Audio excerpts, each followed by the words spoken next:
What is a career coach and why do you need one? Well, most people don't really know how to tell their own story in an impactful, concise way from the beginning of their career to how they got here. And a separate set of eyes outside can help you do that. And we specialize in doing that. Over 850 people over the last 20 years, I've helped with exactly that messaging. And the process of job search would follow that. How do you go about looking for a job today? It's different than it was even just before the pandemic, and 5 years ago and 10 years ago. It's much different than it is now than it was then. Yeah, I imagine so. It's probably changed everything. Mhm. What are the common mistakes people make in that job search? Well, the biggest mistake I see right off the bat is when I do resume reviews, which are complimentary, by the way. The resume many times is way too long, packed with text that's way too dense, and it's hard to read, and therefore people won't read it. If they don't read it, they're never going to know that you are the right person for this job.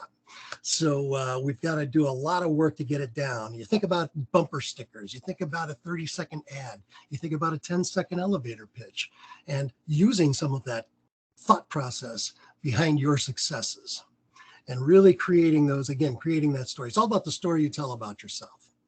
Yeah, no one knows what elevator pitches are anymore. Hmm. Yep, but you mentioned reading resumes. How do I get attention on my resume when realistically it's AI that's reading it, automated searchers or, check boxes, those things?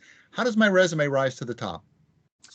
That's another great question, Guy. And one of the things to keep in mind is that only about 1% to 2% of people are ever found and get a job based on putting their paperwork in from a big job board or even on the website of the company that's advertising the job.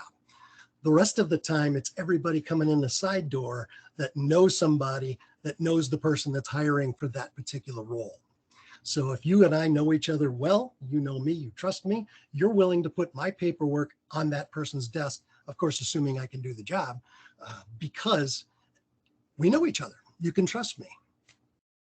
The Pareto principle really comes into play in this particular instance because the 80% of your results come from 20% of your effort, right?